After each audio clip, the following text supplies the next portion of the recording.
Hi, I'm Sharon Furman. I'm a clinical psychologist. This is my podcast, The Flower Seed 13. And today we're going to be talking with Todd Williamson, a contemporary abstract artist, internationally exhibited.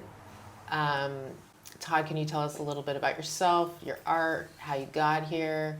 I know you've won multiple awards. You're being exhibited all over the world, doing incredible work. And I'd love to hear more about it and a little bit about your history, a little bit about your evolution and where you are now and what the work means to you. Okay. Maybe I'll start currently and go backwards. Okay. I just opened an exhibition in New York at George Burgess Gallery this past week.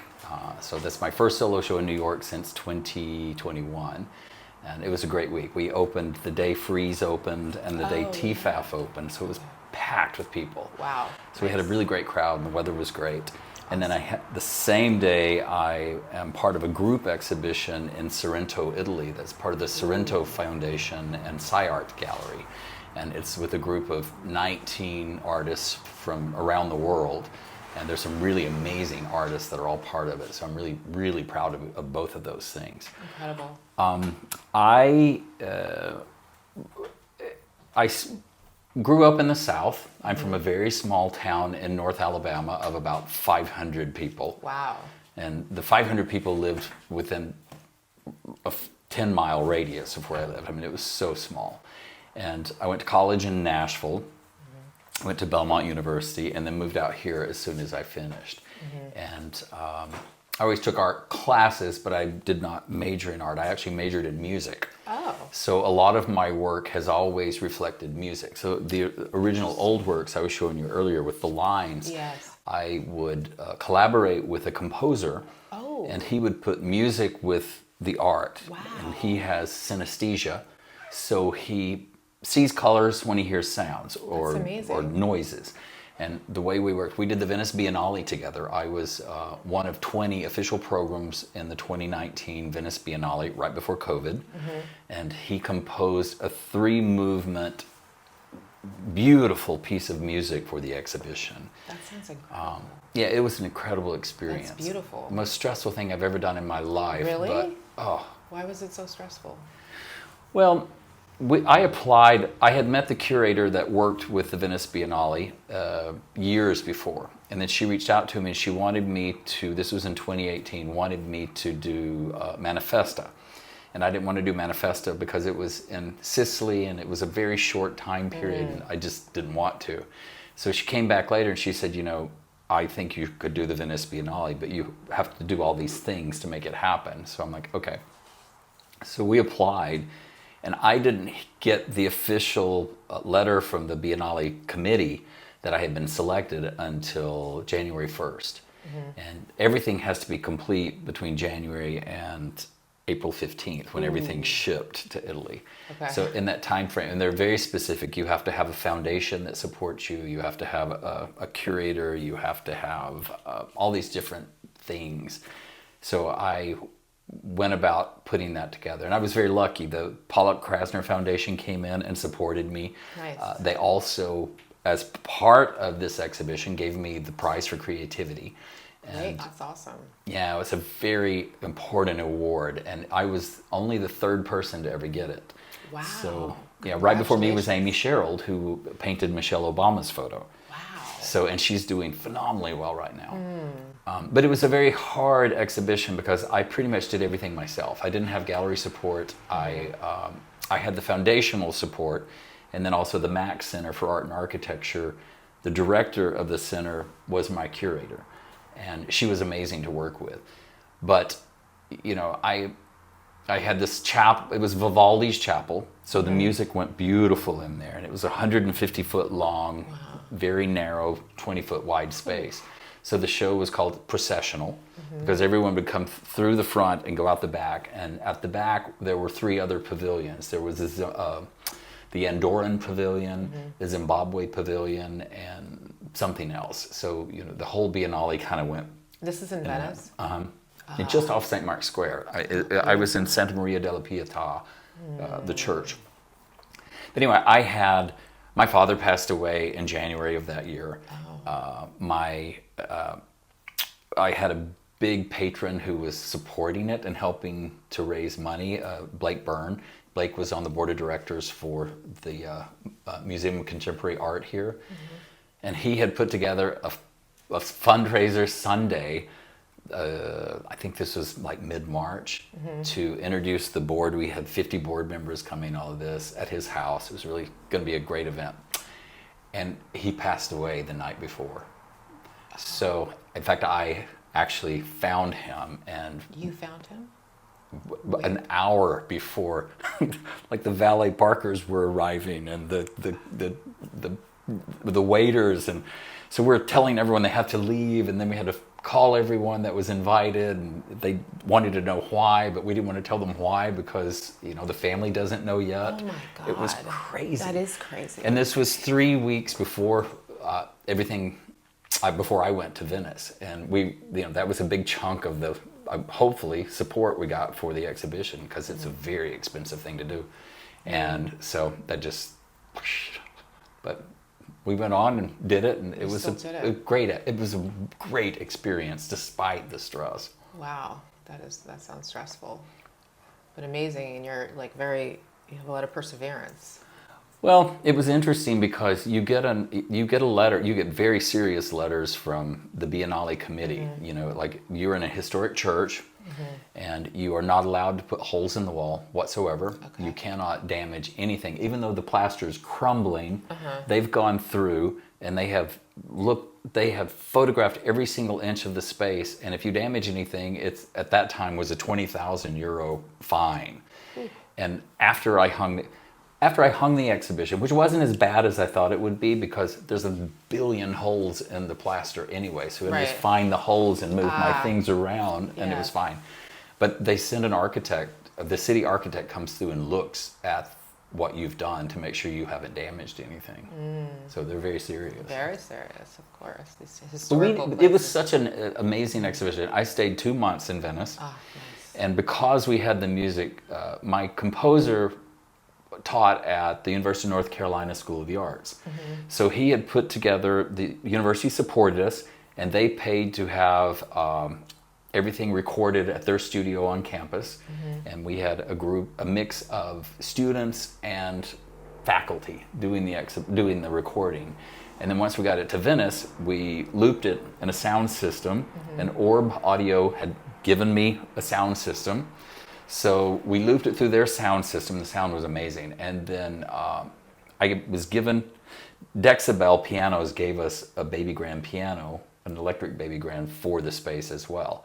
So we would loop the music, and then Greg, who is a beautiful piano player, would play along with it. Ah. And then we had the cello player was Serbian. Wow. She flew in for 2 weeks and played the cello with us. And then slowly, the locals that played music would come in and they'd go, I want to do a little set. And we go, okay. So we'd turn off the music and they would do a set. Nice. So over the course of the 2 months that I was there, we had everything from an amazing opera singer from the opera house there, mm-hmm. to a college show band that was in Venice doing something. And we all performed. It was so much fun. Every day. It was never announced. We'd just show up. They would show up. That sounds like a dream. It became it was such a cool experience. That's so incredible. That sounds amazing. That was great. It was great. I made so many friends.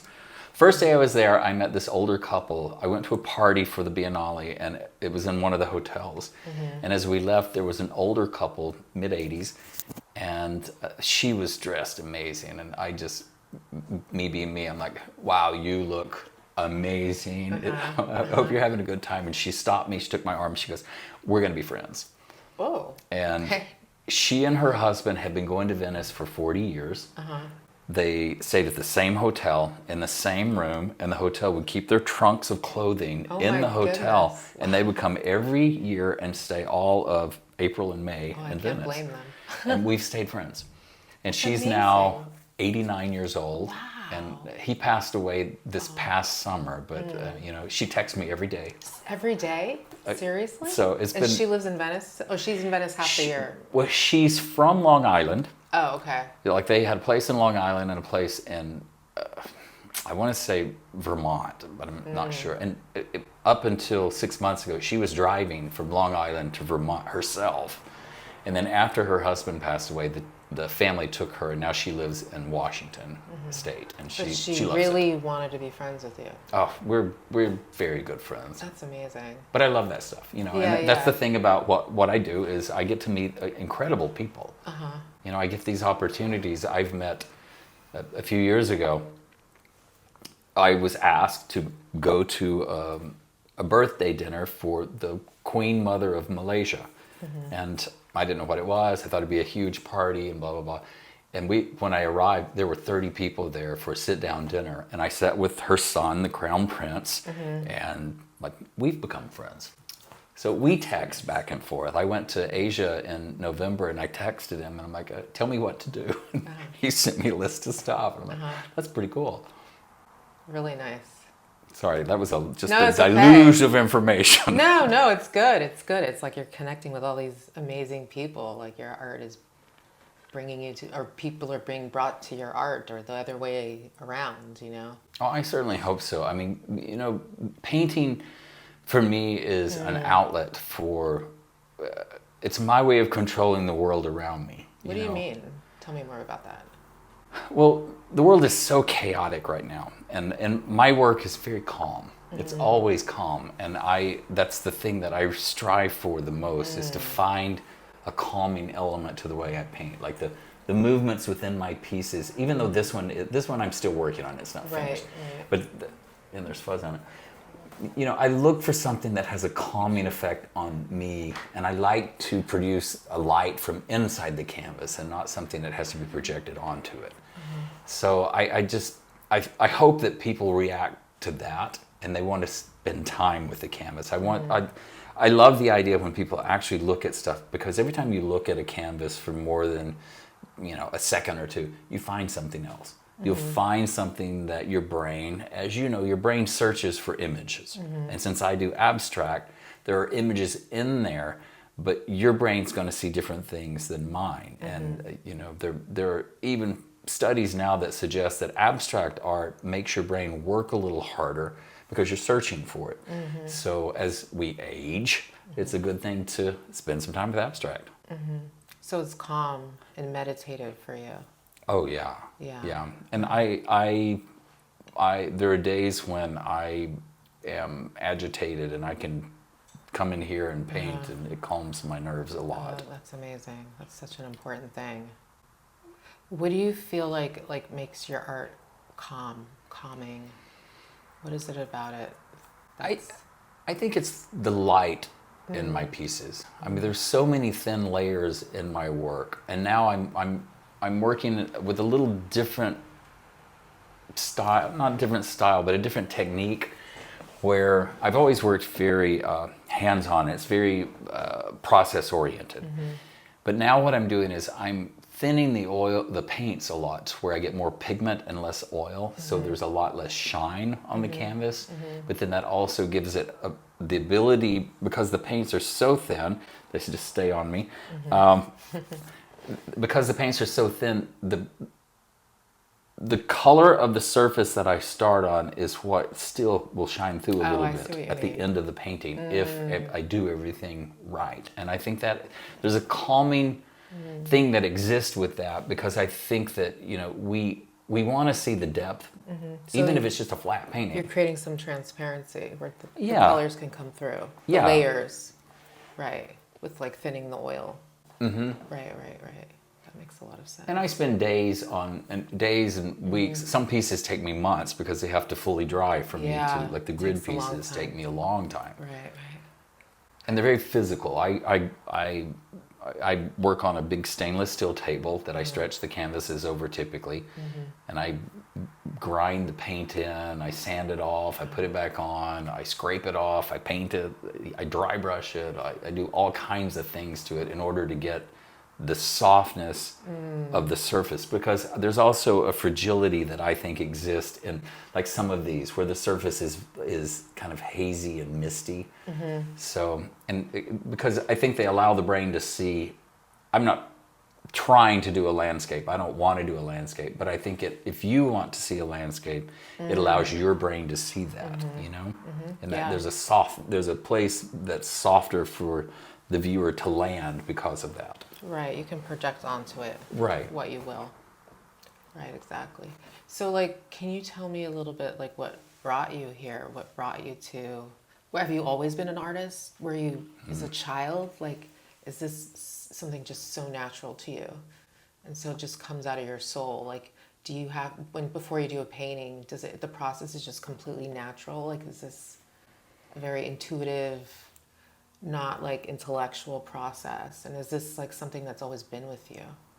Or how has it evolved? Well, and that's a lot, I know. But no, it all goes together. Yeah, I grew up in such a small town, and I don't think I had ever been to a museum until I went to college. Oh, okay. I did not know artists, because artists didn't make a living where I grew up. So it was not on my radar to ever be an artist. And so even though I studied art as electives in college, was not something I thought I would ever be. But you studied music. I studied music, yeah. And it kind of happened very naturally for me, because when I moved to California right out of college, my first apartment was above Sunset, right above the Viper Room. Oh yeah, right? sure. So I didn't want posters on my wall, because I'm like, I'm an adult now, you know, I'm out of college, I can't do posters. So I went to the art store and I bought a bunch of canvases, and I filled my apartment with big paintings. And at the time, all kinds of different things. And what happened was my friends started taking them, and I would make them bring me a new canvas. So that for me, it just gave me more canvas that I didn't have to buy, so I'd just paint more paintings. Oh, so they were your paintings. So wait, when did you start painting? I kind of always painted. Oh, you have? Like since but a this little is how I boy? became an actual professional artist. Right. But you've always painted since Yeah. you were little. Oh, I took watercolors and watercolored the entire line of the wall and the ceiling around my bedroom when I was 12. Oh, you did? Okay. So you've been doing this your whole life. Forever. And we, Okay. you know, as a teenager, we had a rock band in high school, and like my dad had taken our barn and turned it into a rehearsal hall. Oh, that's cool. So yeah, my dad was super cool, and so everyone stayed at my house, and we did we were a cover band. We did Eagles and Def Leppard. Your childhood sounds fun. It was cool. My dad came down when I had started the band when I was 12, and we played in my basement at the time. And Dad came down one day after about a year, and he goes, "Boys, you are awful." We were like, "Yeah, we know." And he goes, "Tell you what, I'll make a deal with you. I'll buy you all new equipment, and we'll up the ante on this, but I get to manage the band." And we're 12. Yeah, it's great. So he did, and my dad managed our band until I went to college. Went to everywhere. It was his way of watching us. So they've always been supportive of you as an artist. Yeah, when I moved to California, I called my dad. I had come to California. I had sang on a cruise ship for 7 months, and then I went back to Nashville. And one of my friends lived here, and I was going to come visit. And she convinced me to just move out here. And I thought, okay. So I called my dad, and I said, "Dad, I'm going to move to Los Angeles." He went, "Really?" And I said, "Yeah." He goes, "When you going?" And I said, you know the trip I was talking to you about? I said, "I think I'll just do it then." He goes, "Okay, we'll come home and we'll pack your car up. And we'll fix it." And he did. Wow. Gave me a blank checkbook and said, "If you need anything, you have a blank checkbook. Oh so my just God. take it." I still have it. Your dad sounds amazing. He was a cool guy. He was a very cool guy. Was he an artist too? Were your parents artists, or is this all he from was. you? He played music a little bit, but he just was just a good guy. Yeah. You Very know, I think supportive. that's part of where a lot of my artistic stuff came from, because I never doubted myself about it. So once I started painting, I had one of my very first big collectors was Sandy Gallen, the music producer, and I had just started showing with Don O'Melveny Gallery down on, I think they were on Wilshire at this time. I can't remember. But he called me and he said, this piece sold, and the buyer would like you to go with me so we can hang the art. I went, okay, cool. So I'm 23 or something. 23. we go get the art. We go to the Sandy Gallen's house, and literally, he says, "I want you to put your piece over the fireplace, so please take that down." And the gallery director does this on my arm, and I went, "What?" And he goes, "That's a Toulouse-Lautrec." I'm like, "What?" So we replaced a Toulouse-Lautrec and put my piece up, and I thought, Bravo. "Wow." Yeah. So that's my one of my first. Oh my God, it was so cool. Yeah. But I've always felt like a lot of things have happened very naturally for me as an artist over the years. You know, That's I incredible. have the same people that I've worked with for the past 20, 25 years. Wow. I met a couple from Italy years ago. They saw some of my work here in LA, and they looked me up and found, that was pre full-on internet, Google everybody. But they found me and came to my house, and they run a cultural association in Naples, Italy. Oh, I love it. And in Naples, and people go, "Oh, you get bugged." No, it's the most fabulous city. Yeah. But we've been working together now for 25 years. That's amazing. And she's been responsible for, she's partially responsible for this exhibition I just did in Sorrento. I've done, I did a thing for the Piemonte, it's the Piemonte della Misericordia. And they had asked me, they commissioned me to do a piece based on their Caravaggio. They have the last Caravaggio before he died. It's called Seven Works of Mercy, and they wanted my style, but an interpretation of that painting, because it hangs in, they have a chapel right in the heart of Naples, and then they have a big side building that's just full of artists they've collected over the centuries. Seven Works of Mercy. What does that mean? Like, The Seven Works of Mercy, the Piemonte is a foundation that was started in the late 1400s. And it was seven families, seven noble families, and each one of them had a charitable cause that they supported. You know, one was the poor, one was orphans, one was unwed mothers, all these different things. So the Seven Works of Mercy was Caravaggio's way of interpreting these mercy works. And they're all, it's a large, very large painting that's rectangular, and then there are the seven mercies are within the painting. But I interpreted it, I did a piece for them, and I thought it'd probably go in a bathroom or something, you know. I didn't, there was very little information going into it. So I show up the day that we're inducting it into the thing, and they do this whole ceremony. I didn't know any of this. My piece hung in the chapel next to Caravaggio's for a while, and then then it went into their permanent collection, and their permanent collection, like I said, has gone back for 400 years. Wow. And they have everybody in there, from Anish Kapoor to Francesco Clementi, and all these old ancient artists, and it's an amazing thing. And like when I was there, my piece was hanging next to, it was hanging in the room with a Ronnie Horn piece, a Francesco Clementi, Anish Kapoor, and a Laddie John Dill. So it was pretty cool. very nice. But that was all because of people I've met over the years, and Yeah. we stay in touch, and That's so it's been a amazing. very natural process. Been in very some ways. organic. So, like, how do you see yourself moving forward? How do you see your art now? Like, what do you feel like your art is evolving and changing? Are there things that you're reacting to as far as like in the culture, society, the world? Is there something you're trying to communicate through it, or is there an interpretation of it? Does that make sense? My question. Yeah. Well, I think as an artist, you always do that. Yeah. The difference now is, as I'm getting older, I don't paint. Well, I mean, my studio also dictates it a little bit, where I don't paint such huge paintings. Because in the past, I would paint very large, 8, 10. I painted a 20-foot painting once. I don't do that much anymore, and I don't enjoy it because I don't have the space for it. But I think age is the factor now that I think about more than anything else. Wait, can you elaborate on that? Like, how is the age affecting you? Well, maybe good. How so? I do more things because I want to do them now. You know, as a younger artist, I would always ask the galleries or my curators, well, what are we looking for? What do you need to see? And then I would kind of gear what I was doing a little bit toward what they wanted to see. Now I paint what I want to paint. For yourself. Like, I love these. This Tell me means a about that. lot to me. It's beautiful. Thanks.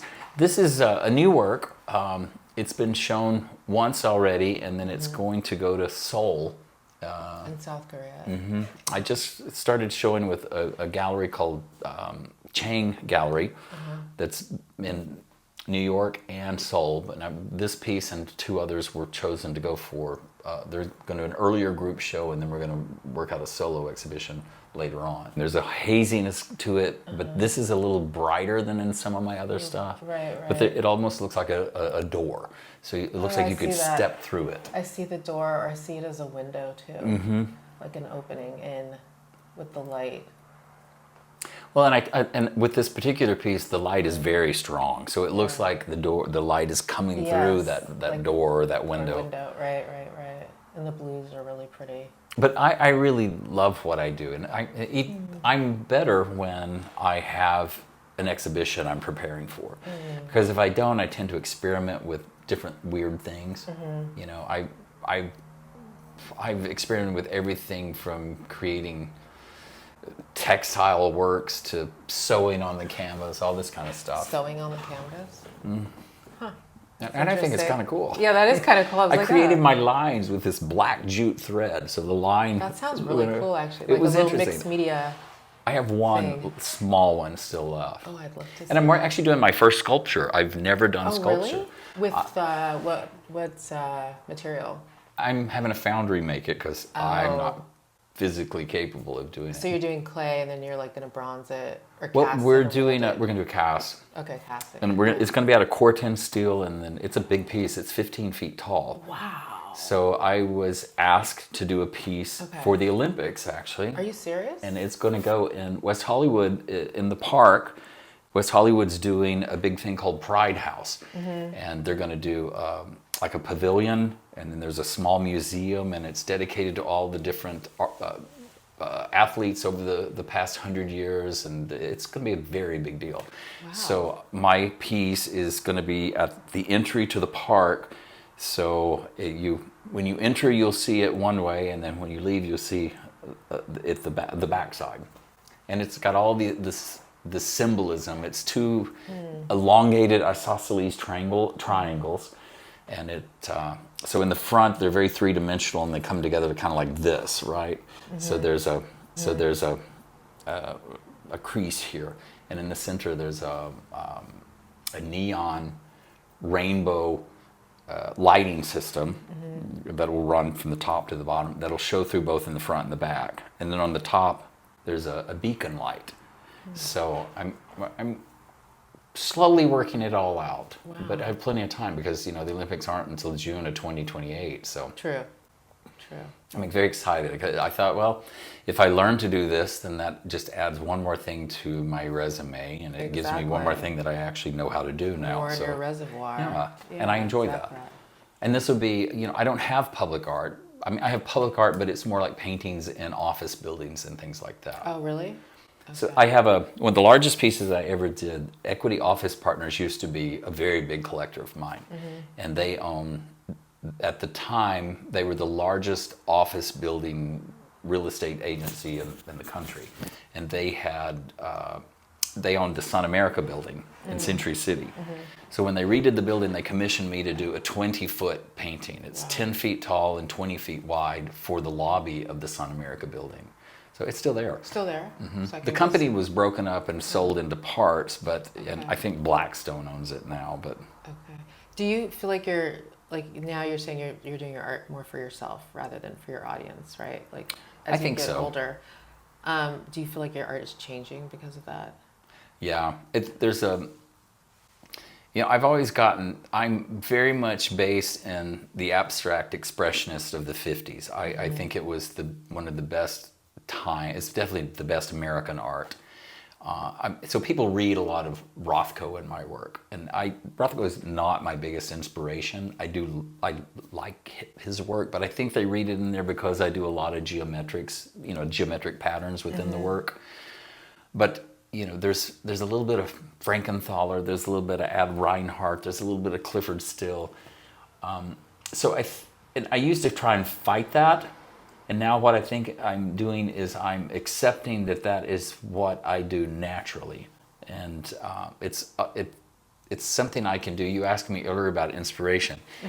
I've never had a block. If I come in, I can paint something. I work on it for days, but I usually will decide what I want to work on. Something will spark something in my mind, and then I'll start working on it. It's never finishes the way it started, but that's what starts the ball rolling. What usually inspires you? Is it a conversation, or just you're walking down the street and you see something? Oh, it can be all anything? of that. Yeah, I see, the way shadows hit a wall and it creates a very interesting pattern, or I see other artists' work and I'm inspired by a portion of what they do, not the whole piece, but maybe I like the way this looked in the corner of the work, and then I'll come back and think, I want to see how I do that on a large scale. Yeah. So it's just all kinds of stuff. Sometimes I have weird dreams about painting and colors, images, and That's cool. So I work it out in my brain, I guess. Wow, that's nice. That's beautiful. It can be annoying. Why? Well, you wake up should I write this down? That's amazing. Sounds like you've had an amazing career so far. I think I have. I think I'm very grateful for the opportunities I've had. I know a lot of art people don't get those opportunities, and I am really. How did you get them? How did you get there? I mean, what do you mean? You've had great opportunities. You've met the right people. Well, I think it's because I collect people. I collect the right people, and I'm easy to work with. There was a weird thing, like I told you, as a musician, when I used to sing. So you sing? I used to sing. You used to sing? You don't sing anymore? No, I was a voice major. So you were a voice. I did a lot of theater and all of this. So anyway, artists of all kinds. Yeah, unfortunately. Unfortunately. When I would sing, it was just too. You're too open and raw. I mean, my ego just was not good with that. It made me too nervous. I would get anxiety, and I love it, but it still gave me such anxiety. The art doesn't give me anxiety. I love what I do, and I don't care if you like it or not. If I'm happy with it, I feel like I've completed what I want to do. So there's a comfort with the art that I didn't have with the other arts. Yeah, I don't know where that comes from, but I feel like I am really very confident in what I do. I think I'm I love being a painter. And there've been so many times, the way I grew up, not coming from an art background and not knowing artists, I think that so many things happened very naturally when I started, and doors opened that I didn't even know were doors at the time. So I feel like I was kind of just destined to be an artist in some ways, which sounds kind of weirdly egotistical, and I don't mean it that way, but things did just happen for me. Right. It's interesting because in the many years, because I've been doing this now, I quit my real job about 25 years ago. Real job? I ran a furniture company for a while. Yeah, really? We made custom furniture. Oh, okay. So I met a lot of fabricators and things like that. We did custom furniture. It was very high end, and I enjoyed it. But when I stopped, I decided that I had to. I was in my late 30s, and I thought, this is when I want to be. See if I can actually be an artist, because at that point I started thinking, well, maybe I can, and I did, and I luckily had all these things happen. Within the first 2 or 3 years that I had stopped, I had gotten to go to the American Academy in Rome, and I did a summer there, and which the Academy is this amazing late 1800s building by McKim, Mead and White. And it's the only building they did outside of the United States. And originally it was an architectural school in Rome. And now they do the Rome Prize, which is a very prestigious prize in the art world. And I went as a visiting artist.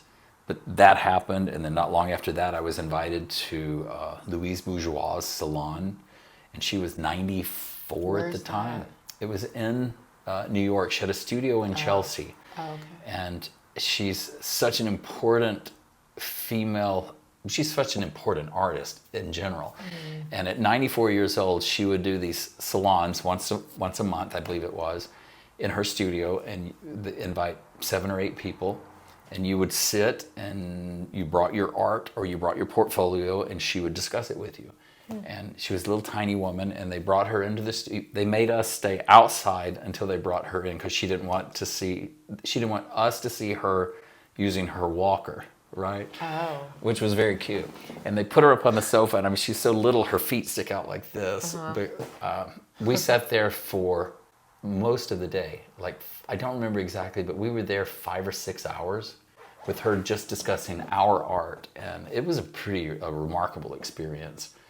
And I met some amazing artists, and even one of my collectors, the Illy Foundation, like Illy Coffee, their director was part of this group, and she later commissioned me to do a small painting for the Illy Foundation. In fact, the red coffee pot on the top is something they sent me as a gift to thank me for working with them. And I thought, oh, that's very cool. That's nice. So what about now? Where are you at? What do you mean exactly? What are you working on? Where do you feel like you are in your career right now?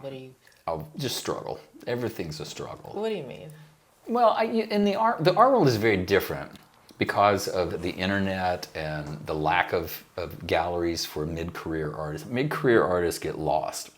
Are you considered a mid-career artist? Yeah. Really? Yeah. I always thought of you as Well, no. I mean, you kind of go mid-career until you become blue chip, and once you're showing with Gagosian and selling for ukus of money, then that's the next level. You mean like the billionaires? Yeah. The Gagosian. But that's a completely different world.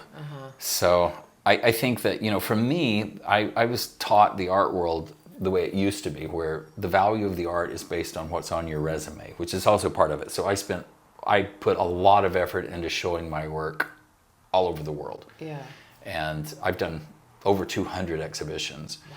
So that's important. And that used to be what the value of the artwork was based on, was where you've shown, who buys your work, and what you're doing, what awards you've won. Now, your resume is not, a lot of people don't even consider it important anymore, because they're basing so much on how many followers you have on Instagram or social media. Yeah, and I find it a detriment. It's very much a detriment, I think, to young artists, because you have to have the structure to build your career. And collectors, I don't know, unless the artist is a good business person, if they don't have the resume, then they have to continue with building their presence and doing all that stuff, which I think would be a very difficult thing to do. Yeah, a lot of work. So much competition. The value of the art is, what's the value based on then? If you don't have a resume and haven't done shows and haven't won awards, how is art valued? That's a good question. I couldn't answer it. I don't know, because I find it such a weird thing. In the past, that was what it was. And I even had an important curator recently tell me that the resume was not important to her. She didn't want to see it. And I was so shocked, I literally went, okay, I think we're done. Really? And left, because I thought there's no way we're going to work together, because I'm not a 20-year-old Instagram star. Right. So it's a weird, there's a change that I'm still groping with a little bit on how all that works. But then I think what I'm doing is surrounding myself with the old group of artists. Yeah. Which some of them are not older, they function like the way it used to be. Right, which sounds so much better to me. Well, and I love to collaborate, so I work a lot with, I rather collaborate than do a solo show most of the time.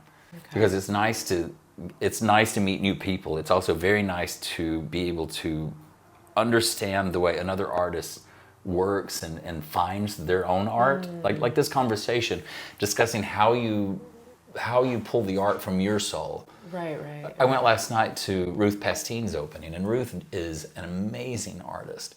And she does. We do similar-ish stuff, but it was interesting to see her crowd and see what she's doing lately.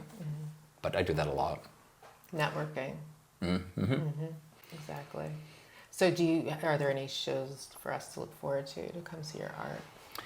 Well, I've been working on a museum exhibition in Florence, Italy. You always Italy. I know, I love Lucky Italy. you. I'm just drawn. Of course, it's the most beautiful, one of my favorite countries. Well, originally, I had been asked by an architect friend of mine from Florence to do an exhibition in Monsumano. There's a small museum there, and we were going to do that in September. And then because of all the craziness that's happening now, I decided I didn't want to do it this year because it's too hard to travel. No one knows what's happening. So we've postponed that. What do you mean it's too hard to travel? Well, I mean, at one point this year with the gas crisis that's happening with the now, oil. yeah, they were limiting flights in Europe, and you couldn't get the small hop flights. And I thought, well, it'll be hard for people to come to the exhibition. I just thought it was best just to wait. And then because of that, then my curator was like, well, I have a great museum here it's Palazzo Borghini, something or other like that. And it's this wonderful museum right in the center of Florence. So I'm like, well, if you can do that, we'll do that this year. So, but we're also now have decided to postpone that until maybe the spring. So those are the two I'm working on right now, You mean and the next Soul spring? exhibition. Yeah. Oh, okay. So what about this year? Well, the rest of this year, right now I don't have anything on the books because both of those two things were supposed to be in September. So now I I've pushed see. those until April or May. So you're working. You're making. Yeah, and I'm recalibrating a little bit because the galleries are changing a bit and how they're dealing with everything that's happening now. You mean the economy? Yeah. How are they changing? Well, like I've been working with, I have a management team in Germany that I work with, and the way we work, they have probably 60 or 80 paintings of mine in storage. So I ship them work. They find and set up the exhibitions that I do across Germany. So usually, they try and do that within a month time frame. So I would fly in and we would do anywhere from 3 to 6 openings in a 2-week period, and just go opening. And so it's a very good structure. Yeah. But then in the last 2 years, they have changed a little bit in that their money was all coming from the pop art.